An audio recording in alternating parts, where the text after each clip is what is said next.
We will be just speaking about our industry experience and what we look out for, what we have seen, and how do we see over the next 10 years this industry is growing. Like Mr. Mahesh Babu also was focusing on 2 million to 20 million cycle over the next decade. So how do we see in the recycling space that will build the Indian ecosystem? Before that, I'll start with our introductions. So I'll like Rajesh ji to please introduce himself and Recycle Karo. So about Recycle Karo, we started in the year 2010. It is the 15th year we are running a recycling business in India. Started with electronic waste recycling. 2010 was period where recycling was very initial phase. I mean, there were no proper designation. There were no proper rules. The first e-waste management rule was introduced in the year 2008, and that time I remember it was very basic, very basic. So now, at least now, we have a proper rules for electronic waste management as well as for lithium-ion batteries. So during this entire journey, it was actually a roller coaster ride. So you can imagine running a recycling business without proper rules in place. But still, with the good team, we managed to perform well, and we have survived, and we are here. So at present, our electronic waste business is recently expanded. So it was initially 7,500 metric tons. So we are making it 24,000 metric tons per annum. So which was our initial business. The first plant was set up in the year 2013. So it is already like 12 years we are into recycling of electronic waste. We are not just dismantlers, but we have a proper hydromet facility where we extract metals from electronic waste. Lithium-ion batteries, we are doing this since 2019. So this is also sixth year we are recycling lithium-ion batteries. We started with a very small pilot plant, which was like just 5 metric tons of cobalt sulfate per month. So today the capacity is 4,200 metric tons, which is already in the phase of expansion. So which will, by maybe second quarter, it should be 10,000 metric tons per annum, where we also have a hydromet facility. We extract, we buy both batteries as well as black mass. So we have metals like lithium carbonate that we extract. We extract nickel sulfate. We extract cobalt sulfate. Yeah, so this is about Recycle Karo. Thank you so much, Yeah. Rajesh ji. So just how Rajesh mentioned about the journey of Recycle Karo over 1.5 decades. I represent many minds. We have been in the industry for the last 4 years. We started our journey primarily through R&D, or what like Raji also mentioned, 2019 is when they started lithium-ion battery recycling. That is where the offtake was happening in the Indian sector towards deployment of the batteries, electric vehicles, as well as outlook for cell manufacturing in India. So we also saw that there is a space required, there is a lot of gap in the industry, and we started working on R&D and the processing aspect, because that is the most difficult aspect today in the global industry, is to recover lithium back from the batteries. The efficiencies are mid 70s today, and India is already doing significantly far better than these numbers as compared to the global markets. Same goes is it takes a 3 to 4 years of cycle, like Raji also mentioned that to recover just a ton of lithium and or cobalt, and to recover 10 tons of lithium or cobalt is a completely process optimization, or basically operating a chemical plant in such a way that we can still manage those high recovery rates that you see at 1 ton level, a 1 to a 10 level. So that involves a lot of skill sets, training people, managing. So this is also the same cycle we at Minimines have seen, and we have set up a facility which is operational, running with 3,000 tons of battery processing in Bangalore. which is in southern part of India. So like Rajesh have a plant working in west part of India. That's the only plant that recovers lithium. We are in the southern part of India with the only lithium recovery unit present for the southern part of India between the 5 states. So we'll jump on to certain more discussions, which where we will shed our insights, especially what is the current market landscape in India, where with given this much capacity, our combined capacity we put down is close to 15 to 18,000 metric tons. The industry today is generating approximately 70 to 80,000 metric tons of battery scrap, and this battery is generated primarily through the electronic segment, and electric vehicle feed has been started coming since 2022 2023 onwards, where primarily two-wheeler OEMs, three-wheeler OEMs have been disposing their batteries. So just coming down to this as a background, like how are we looking at this in the current market? If you could add your experience and how Recycle Karo is contributing. See, since batteries management rule was introduced in the year 2022, so it was a big milestone achieved by our government, because up till then, there lots of batteries was being managed by the unorganized players, and it was not captured in the system. But now luckily we have a system where now we have a accountability of the what is the waste generated and how much is getting recycled.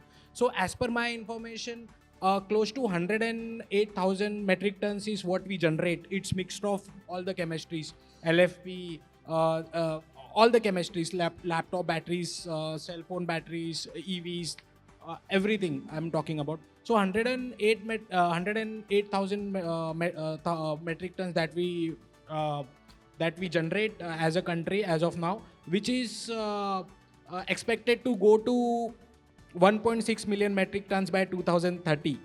So you can imagine the jump that, because since those new EVs coming in, battery swapping, and also the gadgets, so we as a country we are already going digital. So this is also adding to this. But as of now, if we combine the total capacities, I'm talking about the battery crushing also. So it is approximately around 60,000 Between 60 to 70,000. yeah, 60,000 metric tons. So there itself is a gap. Okay, and recently government of India has so now since there were no capacity, so where were this black mass or these minerals going to? So this was majorly getting exported to China or Korea or some Japanese countries. We as a country, we need these critical minerals, right? Because we don't have resources, and as per our targets as a country, we need to go net zero. So we need these resources. So we have to ensure that this material stays in our country. So that is the reason recently government of India has brought in a rule where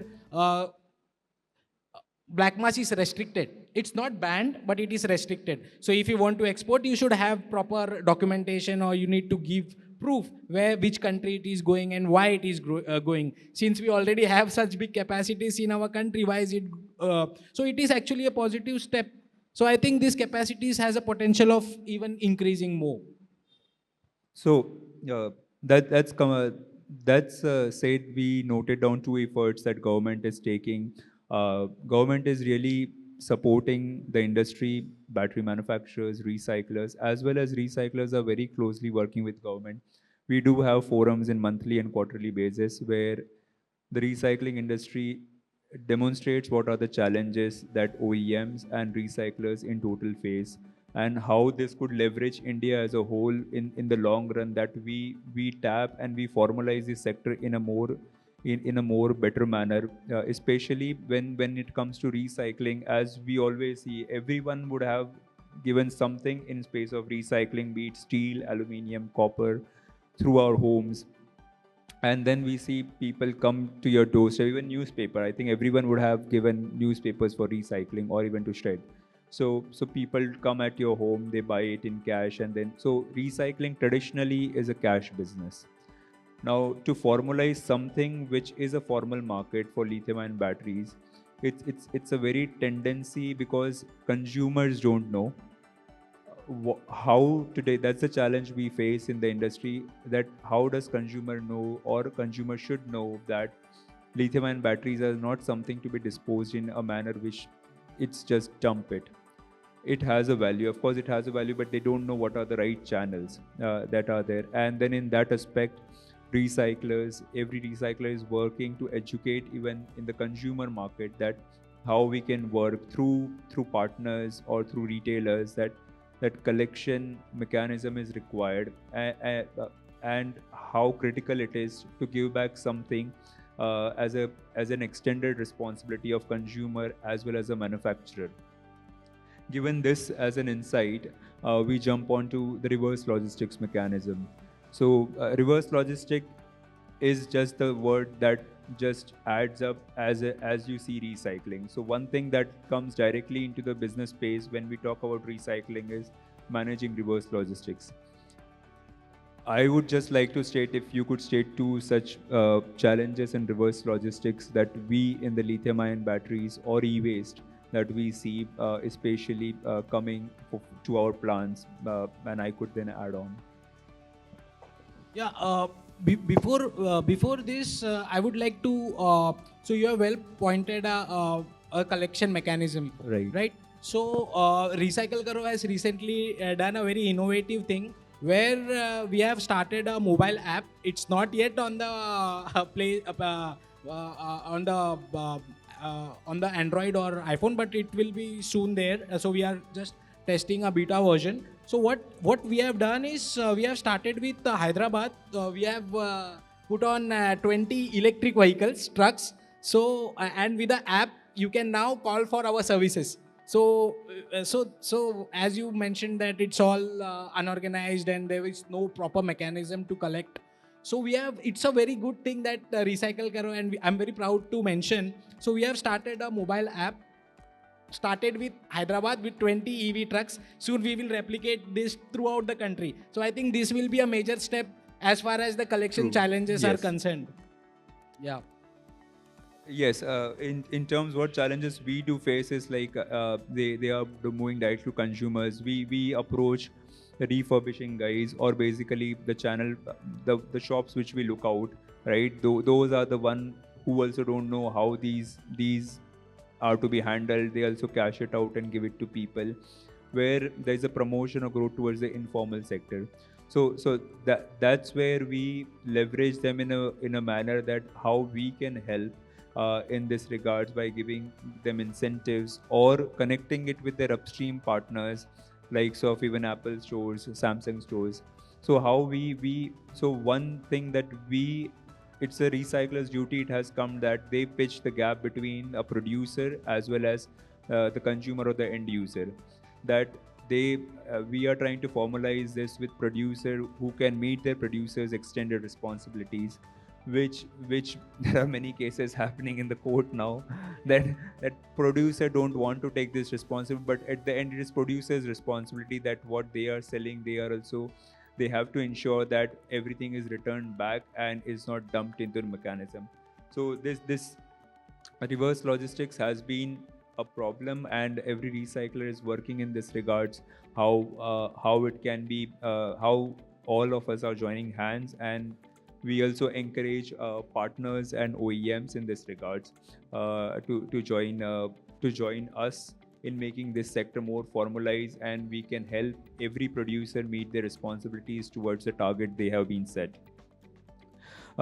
Coming to again the government policies and the targets of EPRs and everything, industry, that is battery manufacturers, recyclers, and Central Pollution Control Board have worked over the past 3-4 years, which a policy called as BWMR, Battery Waste Management Rule, whose first version was launched in 22. And we have seen various versions over the past 3-4 years, wherein it is towards betterment of the whole recycling sector, and for producers as well as recyclers. And today, the batteries are disposed not just by OEMs, but wherever we go, there are fleet partners. They have to dispose batteries. They don't know how to dispose batteries. So that is where a recycler comes into picture. There are distributor partners, then there are end users. So there is no tap. Many OEMs, for instances, had launched in 2021, and because of the fund issues, they had to close business within matter of 2-3 years. So this becomes a question for a consumer: who should they go back to? If a company or the battery or the vehicle itself they have bought from someone is not working. So these are kind of challenges that these are the like challenges we are seeing on ground, which recyclers are taking as a responsibilities and going back to government and industry and telling that we have to formalize this in a manner that everyone knows what are those mechanisms, that how we can value it in a better manner for someone to responsibly do it. So for that, over a couple of years we have seen, and we still see a lot of gaps in terms of our EPR management. So if you can highlight how extend producer responsibilities, and what experiences have been so far, and where do we outlook in this side?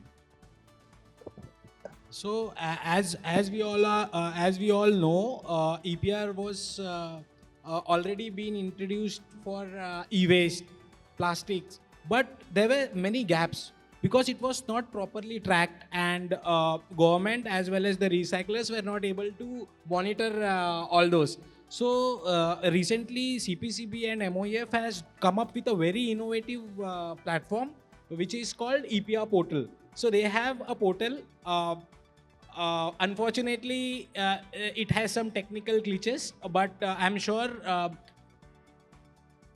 it should be streamlined soon. So it's a very innovative platform where the producers or the importers. Okay, let's start with the importers. If you import or if you manufacture, you can upload your data on the platform, and you will be able to see your EPR targets.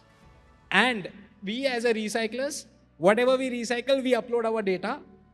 And so it's also a matchmaking where you can also know, the producers know from where to buy EPR, as well as the recyclers know who needs the credits. And it is a very, once it is properly functional, I think it's going to bring lots of good things for both the industries. So I'm hoping. That's rightly said. So these are kind of efforts the Pollution Control Board and the industry has jointly taken in regards that the battery management is something not as similar as what other industry sectors are, plastics or even lead acid industry. Lithium-ion battery is a completely altogether a different ball game. Coming to the last part of our session is the growth towards this industry. So as we see next 3-5 years down the line, how do you see the recycling industry getting growth, and what challenges are going to emerge and the recycling industry is going to solve them, especially for the battery manufacturers? For the recyclers, I mean, how yeah, one is for the growth part of yeah. ourselves, and how are we going to address challenges of Yeah. manufacturers? As I already mentioned that by 2030, the waste is expected to be 1.6 million metric tons. So you can imagine it's like almost like multifolds. See, I think this should be looked as opportunity, because our country needs critical minerals. We don't have resources, so we need to create an industry or group of industries where everyone is capable to extract these critical minerals, and it should not go back to the to China. We should have a mechanism where we are able to make precam, or we are able to make cathode material in the country, and the same cathode material is used to make new cells. So this demand is huge. We want to become net zero as a country, so we need to bring in lots of EVs in the market. We need to bring lots of storage systems in storage systems. So we need lots of minerals, critical minerals. That's what we as a recyclers are responsible to do. So I think this is a big opportunity, and also we will be solving a big problem for our country. We can make our country self-reliant in terms of mineral requirements. So I think it's a big opportunity, and the market is going to grow. So yeah, in nutshell, basically, there is an IEA outlook that the global demand for lithium and cobalt, which are two critical minerals, and the 30% of the requirements could be met directly through recycling route and not relying on mining aspect, which significantly would add value when it comes to India's critical mineral resources handling. And 2030 is again not far.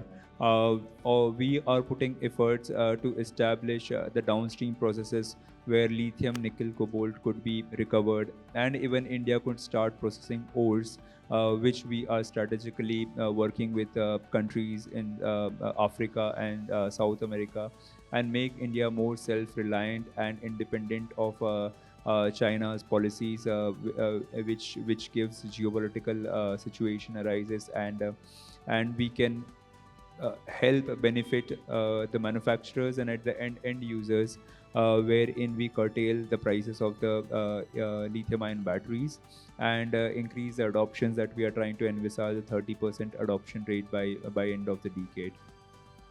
So that is something I believe we all recyclers, at least 10 to 12 entities in the country, are working in this regards to meet government's national critical mission policy declared back in the union budget of 25, and many other such policies that are going to go downstream.